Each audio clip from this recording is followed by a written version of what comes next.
informasi tentang kontrak investasi efek berbangun aset dari mata kuliah pengantar pasar modal kelas 1R2C. Selamat menyaksikan. Teman-teman, kita langsung aja ke apa pengertian dari kontrak investasi efek berbangun aset ya. Kontrak investasi efek berbangun aset atau yang biasa disebut dengan KIEBA adalah kontrak antara manajemen investasi MI dengan bank kustodian yang dimana mereka itu mengikat pemegang efek beranggun aset. Nah, manajer investasinya itu diberi wewenang untuk mengelola portofolio investasi, sedangkan bank kustodian itu diberi wewenang untuk melaksanakan penitipan kolektifnya. Dalam efek beranggun aset ini diterbitkan oleh KIEBA yang portofolionya terdiri dari aset keuangan berupa tagihan yang nantinya timbul dari surat berharga komersial, tagihan kartu kredit, dan tagihan yang timbul di kemudian hari. Nah, efeknya tersebut ini bersifat utang yang nanti dijamin oleh pemerintah. Bisa juga sebagai aset yang menghasilkan arus kas masa depan dari suatu tagihan atau penjualan produk atau jasa atau dari aset keuangan lainnya, karena efek bersifat utang yang dijamin oleh pemerintah. Dalam BPOM LK ternyata ada 5 peraturan yang terkait dengan penerbitan unit penyertaan efek beranggun aset. Yang pertama tentang fungsi manajer investasi, yang kedua fungsi bank kustodian, yang ketiga penyertaan pendaftaran, yang keempat peraturan tentang pedoman bentuk dan isi prospektus dalam rangka penawaran umumnya, dan yang kelima tentang KIEBA-nya sendiri. Nah, di Indonesia dan khususnya di pasar modal Indonesia terdapat 2 efek beranggun aset. Yang pertama kas tetap, yang kedua adalah kas tidak tetap. Yang kas tetap sendiri ini efek beranggun asetnya memberikan hak kepada pemegangnya untuk menerima pembayaran dengan jadwal tertentu meski jadwal tersebut dapat berubah karena keadaan tertentu. Yang kedua, yang kas tidak tetap, efek beranggun asetnya juga memberikan hak kepada pemegangnya, akan tetapi untuk menerima pembayaran dengan bersyarat dan dalam jumlah yang tidak tetap. Nah, untuk yang kas tidak tetap tadi ada dibagi jadi 2 lagi teman-teman. Yang pertama ada efek beranggun aset yang dilakukan lewat penawaran umum, sehingga efek yang tersebut harus dilakukan rating oleh lembaga pemerintah dan membuat dokumen terbuka. Yang kedua, efek beranggun aset yang diterbitkan secara private placement, sehingga tidak perlu untuk memberikan rating tapi harus membuat dokumen keterbukaannya. Penerbitan efek beranggun aset yang dilakukan melalui penawaran umum ini adalah dokumen yang wajib disertakan. Yang pertama ada kontrak investasinya yang dibuat dalam akta notaril yang notarisnya itu terdaftar di Bapepam. Yang kedua ada rancangan akhir prospektus. Yang ketiga ada sertifikat. Habis itu ada contoh formulir pemesanan, ada perjanjian berkaitan dengan efek beranggun aset, dan laporan pemeriksaan hukum.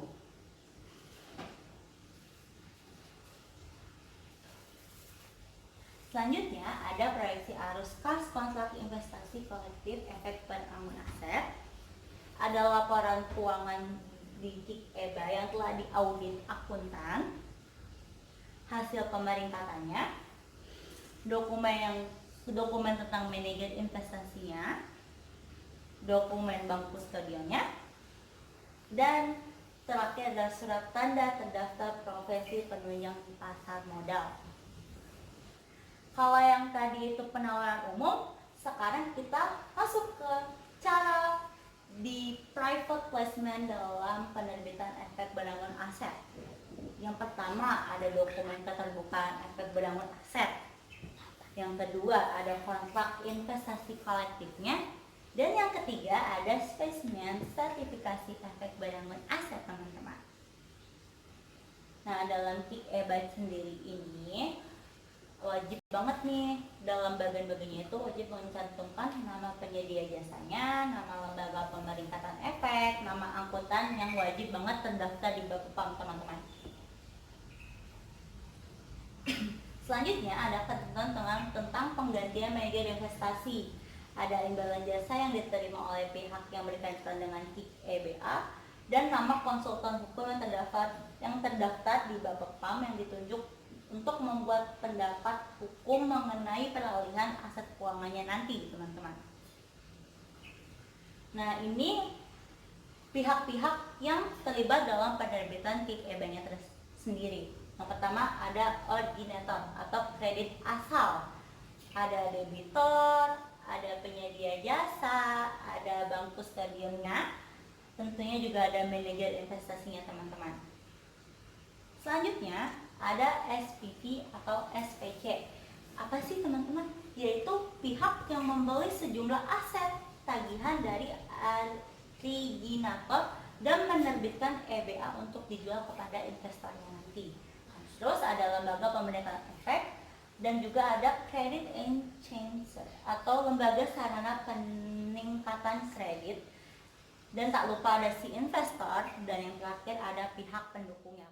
Nah, selanjutnya ada manfaat dari KIK EBA. Yang pertama, mendapatkan imbalan hasil yang menarik biasanya lebih tinggi daripada obligasi. Yang kedua, memiliki kontribusi langsung pada perkembangan sektor real secara umum. Yang ketiga, menjadi alternatif investasi pada surat berharga yang menawarkan rating terbaik karena berjangka panjang dengan aman dan memindahkan resiko dengan cara antara lain memilih pemilihan KPR yang hanya berkualitas dan diversifikasi wilayah originasi KPR-nya. Selanjutnya ada keunggulannya, teman-teman. Keunggulannya yang pertama adalah biaya dana yang murah. Kenapa sih murah? Karena para penerbit EBA akan mengeluarkan biaya yang lebih murah dengan meningkatnya rating atas kualitas piutang yang dijaminkan. Yang kedua, ada efisien penggunaan modal. Dengan adanya EBA, maka struktur neraca perusahaan akan semakin besar daya ungkitnya, di mana pengelolaan manajemen keuangannya tersebut dalam perusahaan akan semakin prudent, taat asas, dan efisien dalam menggunakan dana yang dimilikinya, teman-teman. Selanjutnya ada diversifikasi sumber pembiayaan. Bukan hanya dilakukan oleh perusahaan besar, tetapi bisa juga oleh perusahaan kecil atau perusahaan non-investasi. Selanjutnya lagi ada sumber likuiditas, yang dimana untuk perusahaan menengah kecil yang sering menghadapi masalah pinjaman ini susah banget. Yang terakhir adalah keterbukaan informasi publik, teman-teman. Ternyata walaupun KIK EBA mempunyai keunggulan, mempunyai manfaat yang luar biasa, dia juga memiliki risiko. Risiko yang pertama ada risiko suku bunga, di mana IBA sendiri itu suka atau terkadang mengalami fluktuasi harga akibat pengaruh dari perubahan suku bunganya. Nah, harga EBA akan turun bila terjadi peningkatan suku bunga, teman-teman. Yang kedua, itu ada pelunasan lebih awal atau early call akan memengaruhi yield yang diterima bila terjadi pelunasan lebih awal. Dan yang terakhir ada gagal bayar. Pemegang EBA akan mengalami kerugian apabila debitur dari aset jamin mengalami kebangkrutan atau tidak mampu membayar tepat pada waktunya atas bunga dan pinjaman pokoknya. Selanjutnya kita beralih ke sekuritas. Ternyata di KIK EBA ada sekuritas. Apa sih sekuritas? Sekuritas tersebut dalam bahasa sederhananya adalah sekuritasi. Adalah proses penjualan aset piutang dari kreditor awal kepada pihak lain dalam hal investor, sehingga kreditor awal menerima dana segar dari penjualan piutang dan investor akan menerima bunga dengan memegang investasi yang berasal dari dari investasi tersebut, teman-teman. Nah, salah satu alasannya sekuritas tersebut mencapai peringkat tertinggi adalah melalui penggunaan peningkatan kredit. Selanjutnya, dalam sekuritas tersebut ada dasar hukumnya. Yang pertama, Peraturan Presiden RI Nomor 19 Tahun 2005 tentang pembiayaan sekunder perumahan. Yang kedua, ada Peraturan Bank Indonesia tentang prinsip kehati-hatian dalam aplikasi sekuritisasi aset bagi bank umum. Yang ketiga, ada surat edaran dari Bank Indonesia, teman-teman, tentang prinsip kehati-hatian dalam aktivitas sekuritisasi aset bagi bank umum juga, teman-teman. Nah, salah satu karakteristik kunci dari sekuritisasi di mana investor tidak berinvestasi di perusahaan yang berasal dari aset, tetapi sebaliknya, mereka berinvestasi dalam kumpulan aset keuangan yang ketika terstruktur dengan baik dapat mencapai kelangkaan yang lebih tinggi daripada perusahaan yang menggunakan aset itu, teman-teman. Luar biasa kan? Nah, dalam peraturannya itu yang berkaitan dengan sekuritisasi di Indonesia, pertama kalinya itu dikeluarkan oleh Bapepam yang saat ini berubah menjadi Otoritas Jasa Keuangan pada tahun 1997 yang dikenal dengan nama Kontrak Investasi Kolektif Efek Bangun Aset atau KIK-EBA, di mana yang telah mengalami revisi pada tahun 2002 dan 2003. Nah, selanjutnya kita akan menelusuri tentang mekanismenya dalam proses sekuritasi. Itu berawal dari kreditur awal yang transfer portofolio piutangnya kepada sebuah trust yang selanjutnya untuk meningkatkan piutang tersebut yang dibelinya. Trust akan memberi kepada arrangement kredit yang dapat berupa asuransi atau garansi bank. Nah, terus si portofolionya piutang sendiri itu yang telah ditambahkan oleh arrangement kredit dilakukan pemeringkatan. Nah, si trustnya ini menerbitkan efek atas portofolio piutang tersebut dan menjaminkan emisi efek yang bertugas untuk menjual efek hasil sekuritas kepada investor. Nah, kalau yang ini adalah mekanisme proses di sekuritasi aset di Indonesia. Yang pertama, perusahaan atau si originator mengalihkan aset keuangannya kepada manajemen investasi yang nantinya dicatat atas nama bank kustodiannya. Yang kedua, ada portofolio KIK-EBA yang telah direstruktur oleh manajemen investasi nanti diperingkatkan.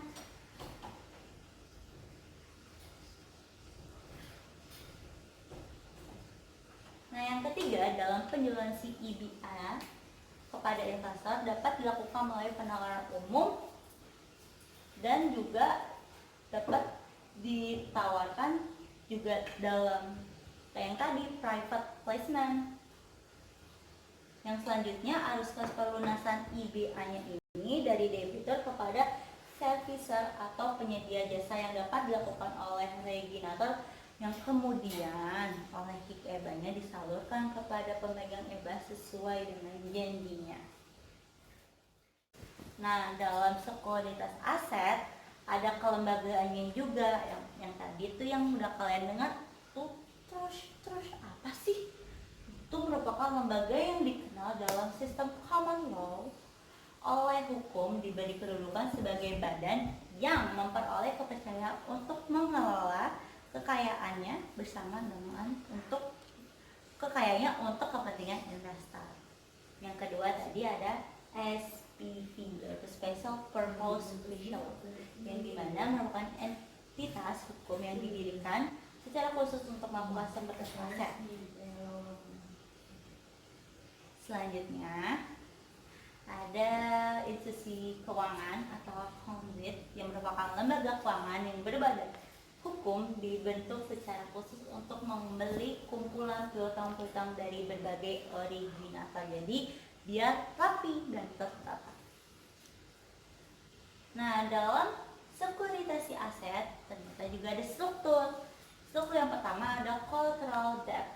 yaitu pemilik aset menjaminkan asetnya untuk membuat keamanan pembayaran kembali.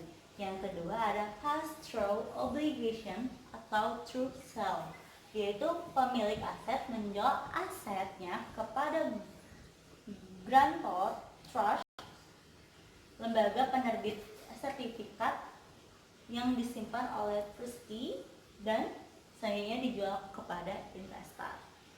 Dan yang terakhir ada pay-through obligation atau with recourse, yaitu pemilik aset menjual asetnya kepada sebuah lembaga yang dikenal dengan special purpose special tadi. Oke teman-teman yang tadi? Nah, setelah kick-e-back, tadi ada sekuritasi aset, ini juga ada yang namanya kontrak investasi kolektif dana investasi real estate. Gimana coba dalam penerapannya? Nah, dalam penerapan kontraknya tersebut ada sebagai bentuk trust, yaitu konsep dari common law mengenal adanya pemisahan kepemilikan atas suatu kebendaan ke dalam ownership at law dan ownership in equity. Pemisahan ini mengakibatkan pada saat bersamaan terdapat dua pihak yang memiliki benda yang sama, yaitu trustee selaku legal owner dan beneficiary selaku equitable owner. Selanjutnya, trust itu dalam sistemnya itu adalah suatu perantara atau institusi yang unik. Nah, si trust itu tidak berdiri sendiri, melainkan merupakan bagian dari suatu sistem yang lebih besar, yaitu equity. Nah, menurut Maurizio Lupoy, ada 5 unsur dalam pembentukan trust itu. Yang pertama, adanya penyerahan suatu kebendaan kepada trustee, yaitu suatu pernyataan trust. Yang kedua, adanya pemisahan kepemilikan benda tersebut dengan harta kekayaan. Yang ketiga, ada pihak yang menyerahkan benda tersebut. Yang keempat, adanya pihak yang memperoleh kenikmatan atau suatu tujuan penggunaan benda tersebut. Yang kelima, adanya unsur kepercayaan dalam penyelenggaraan kewajiban trustee itu, khususnya yang berkaitan dengan benturan kepentingannya. Nah, di dalam kick atau orang biasanya juga dibalik kick dire itu sebagai kumpulan uang pemodal yang diinvestasikan ke dalam aset properti baik secara langsung maupun tidak langsung. Nah, ternyata kick dire itu biasa juga disebut dengan REIT, yaitu Real Estate Investment Trust, merupakan salah satu sarana investasi baru yang secara hukum di Indonesia yang bentuk kick. Nah, sedangkan dire adalah sebagian uang pemodal yang oleh perusahaan media investasi akan diinvestasikan dalam bentuk aset properti dengan membeli gedung-gedung sebagai portofolionya. Ternyata kan si dire itu kan tadi apa? Real estate kan, pastinya tentu ada resikonya. Bagaimana tuh kalau misalnya kita berinvestasi terus resikonya bagaimana? Coba perhatikan ini ya. Si dire itu hanya bisa berinvestasi pada aset real estate aja karena itu kinerjanya sangat bergantung kepada sektor properti.